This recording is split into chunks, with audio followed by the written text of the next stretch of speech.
Pinga Fogo com Sidney Fernandes. Pinga Fogo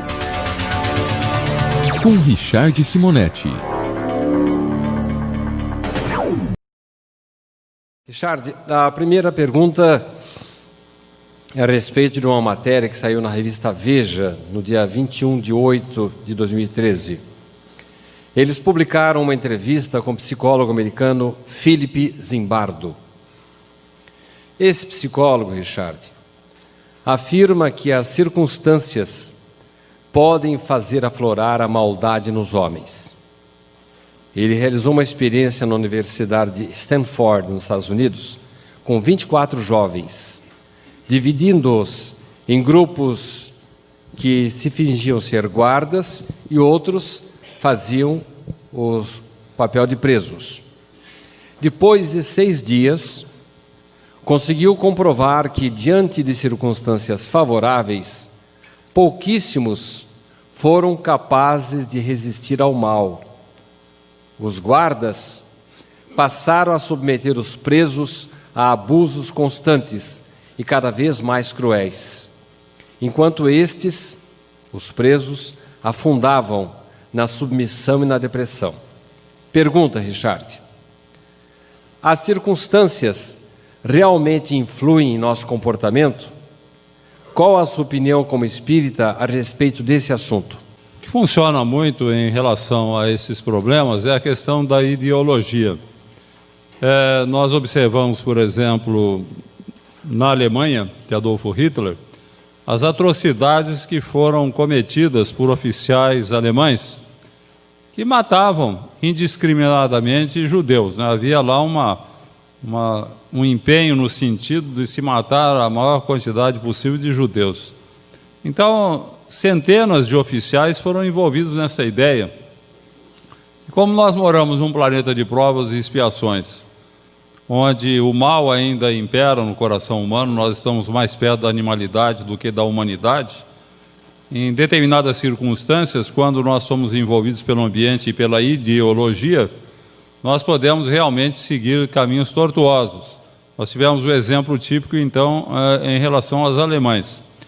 Eu lembro muito, em se tratando dessa questão de ideologia e circunstâncias que levam o indivíduo a ter um comportamento desajustado e às vezes até maldoso, lembro a figura extraordinária de Paulo de Tarso, São Paulo, grande apóstolo dos gentios, responsável pela difusão do cristianismo, até então considerado simplesmente como uma nova seita judaica, e Paulo viu no cristianismo uma religião de caráter universal, fez uma grande divulgação, foi o grande responsável pela divulgação do cristianismo.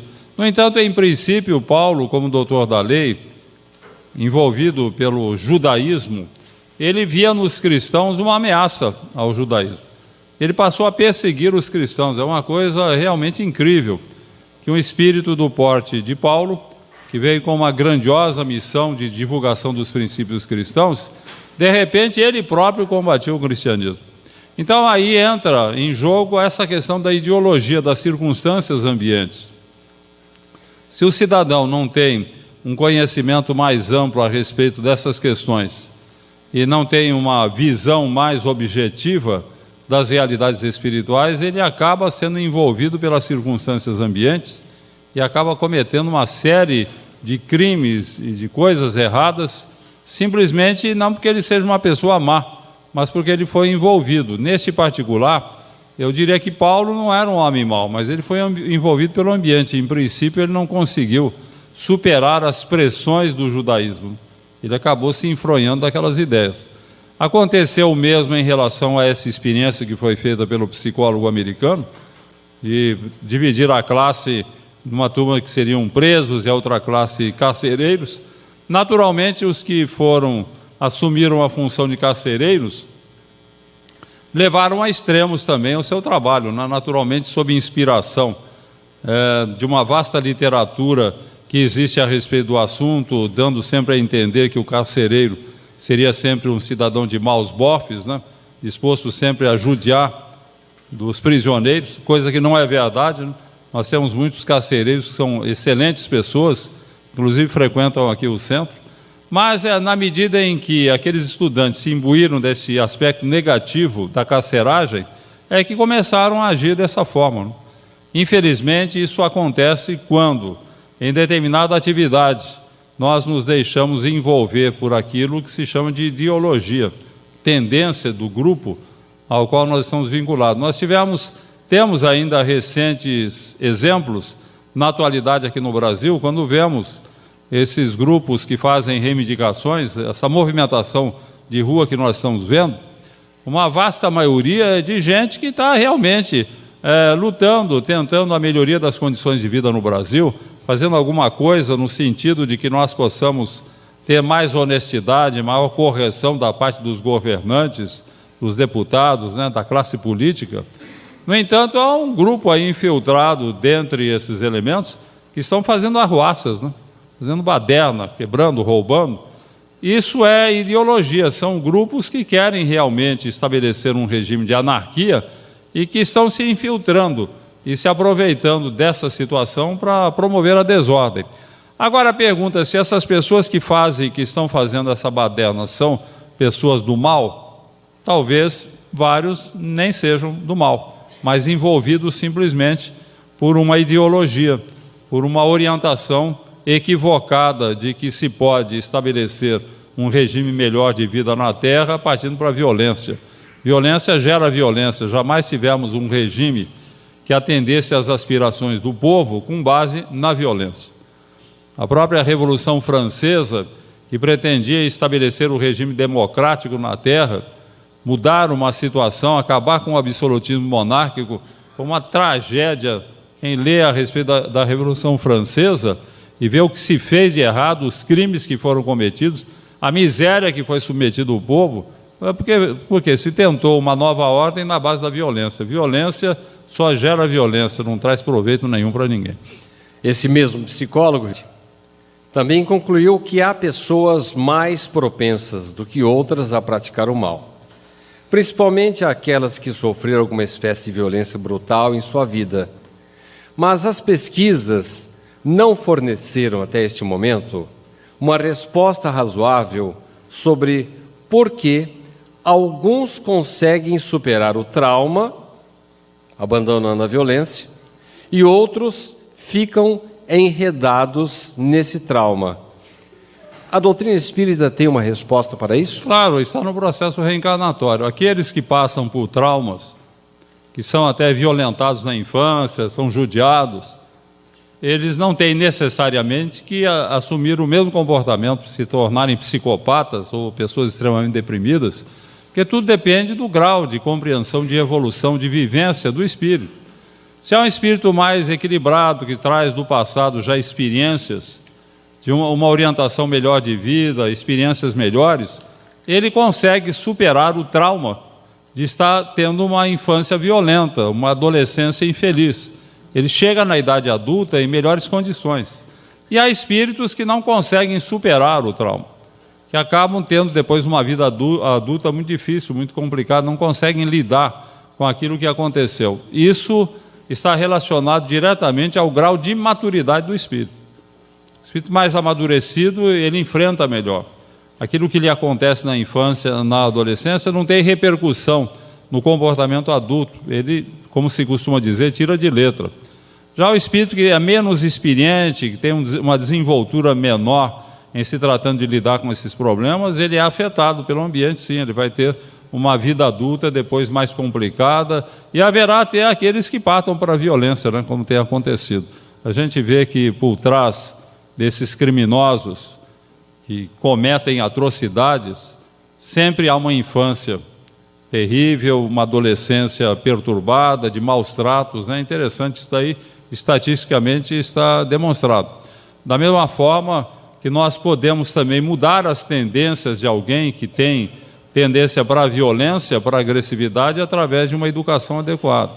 Eu, há algum tempo atrás, comentei aqui um caso que eu achei muito interessante de um psicólogo, que ele, usando os recursos da atualidade para exame do cérebro, hoje nós conseguimos ver o cérebro em funcionamento, através da ressonância magnética altamente sofisticada, Você vê o cérebro em funcionamento.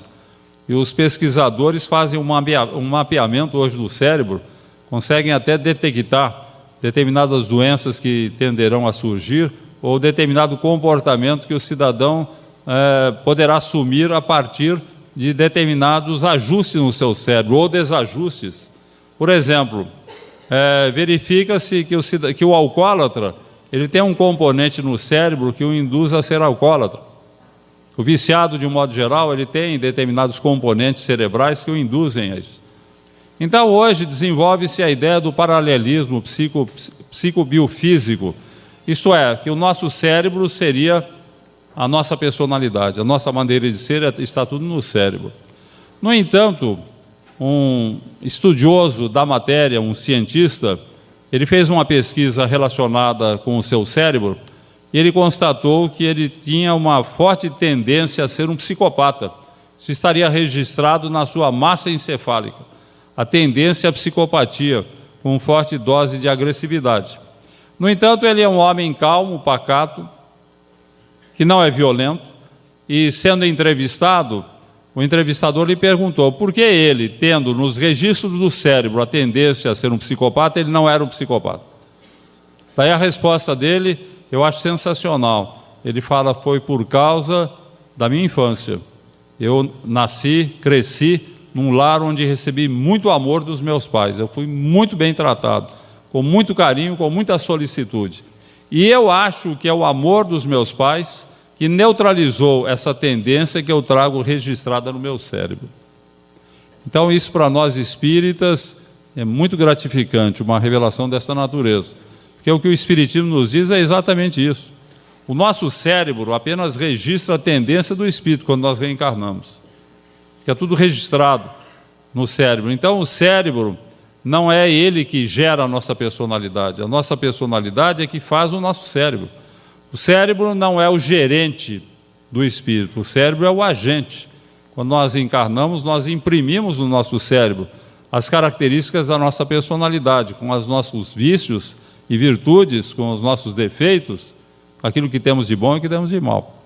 Agora, na infância e na adolescência, daí a importância de cuidar bem dos filhos, se você tiver muito carinho, muito amor, você poderá superar até determinadas tendências que você traz do passado e que estão impressas no seu cérebro.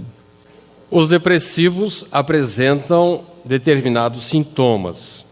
E tem-se a impressão, às vezes, Richard, que o depressivo também sofre a pressão da obsessão. Há algum espírito obsidiando o depressivo. Pergunta: a partir do momento que se vem a cuidar da obsessão, cuida-se também da depressão? Há algum tratamento para o depressivo? A depressão, ela pode ter duas causas. Ela pode ter uma causa física, aquilo que eu falei. O cidadão traz do passado determinados desajustes que vão se refletir na formação do corpo, e ele vai ter uma tendência à depressão. E ele pode também estar sofrendo, o cidadão pode estar sofrendo um processo de obsessão que o leva à depressão. Então, o cidadão deprimido, ele pode entrar em obsessão, porque ele fica fragilizado, ou ele pode, sob obsessão, cair na depressão. Então, aquela história que não se sabe quem nasceu primeiro, se foi o ovo ou a galinha. Então, não se sabe se o cidadão é depressivo porque ele tem uma influência espiritual, ou se ele tem uma influência espiritual por ele ser depressivo. Então, como é que se vai resolver isso? Tratar dos dois lados. Então, temos que tratar do lado da medicina, que é obra de Deus também. A medicina é obra da misericórdia divina. Então, tratar do lado da medicina e tratar do lado espiritual. Tratar dos dois lados. A medicina cuidando do corpo. O espiritismo, no caso, cuidando da alma. Afastando espíritos obsessores. Para que o cidadão, para que a pessoa tenha melhores chances de se recuperar, superando um problema que ela pode trazer consigo de vidas passadas e que está sendo agravado por um processo obsessivo. Minha filha desencarnou e eu deixo sempre uma água para ela em casa. Fazer isso é errado, Richard?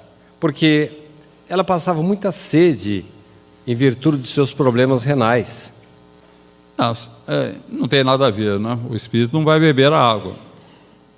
O espírito está no mundo espiritual, onde há água sim, mas é a água do mundo espiritual, que não tem nada a ver com a água sob o ponto de vista físico. O que nós podemos fazer em relação àqueles que partiram é orar por eles, pedir a Deus que os abençoe, que eles estejam bem na espiritualidade. Isso que está sendo feito se transformou quase que numa espécie de ritual, né, que não tem nada a ver com a realidade e nem com a presença do Espírito que viria a beber aquela água. É um gesto carinhoso, não resta dúvida nenhuma, né, uma lembrança da sede que a filha passava, mas eu acho que funcionaria mais em memória daqueles que partem, estarmos dispostos a praticar o bem. Não tem nada que agrade melhor um familiar nosso, um ente querido que partiu, do que você praticar a caridade. Não, eu vou fazer um gesto de bondade, vou atender pobres, vou dar uma contribuição à obra assistencial, eu vou realizar um trabalho de periferia, vou me integrar numa obra assistencial. Eu faço isso em nome do ente querido que partiu, como uma homenagem a ele. Garanto que ele vai ficar muito feliz com isso, muito mais feliz do que nós nos submetermos a determinados rituais, ou nos submetemos a ir ao cemitério, por exemplo. Tem gente que vai homenagear o morto querido num cemitério. Lá não tem nada, lá estão os despojos carnais dele. O espírito está em outro lugar. E se ele desencarnou recentemente, a gente fica indo ao cemitério, o atraímos para o cemitério, ele não vai se sentir bem.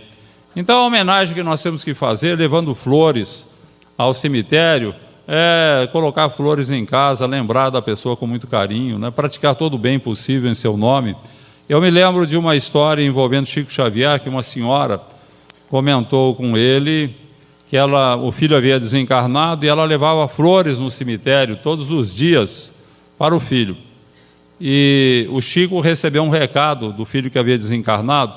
Então ele disse: minha senhora, o seu filho está aqui, ele está dizendo para a senhora pegar o dinheiro com o qual a senhora está comprando flores para levar no cemitério, para a senhora comprar pães para distribuir para os pobres. Ele vai ficar bem mais feliz se a senhora fizer isso. Quer dizer, a melhor homenagem que podemos prestar àqueles que partiram é o nosso empenho de renovação, é cumprirmos os valores do Evangelho, é praticarmos a caridade, em seu nome até, né? Seria por aí. Qual é o comprometimento, Richard, de um doador de bancos de sêmen, que além de não saber quantos filhos gerou, ainda se compromete com a possibilidade de uma união entre irmãos? Bom, essa questão de união entre irmãos, eu acho que ela não acontece. Nos bancos de sêmen, tratam com muito cuidado isso. Não há possibilidade de que isso venha a acontecer. Quanto à responsabilidade, o cidadão não tem responsabilidade nenhuma. É uma conquista da ciência a possibilidade de uma mulher que não tem filhos, de repente ela pode, nesse processo, vir a ter o seu filho. Então, ele não está assumindo responsabilidade nenhuma, ele está fazendo uma contribuição à ciência. Nada que possa comprometer o seu futuro como espírito imortal, não há problema nenhum. Pinga Fogo com Sidney Fernandes. Pinga Fogo com Richard Simonetti.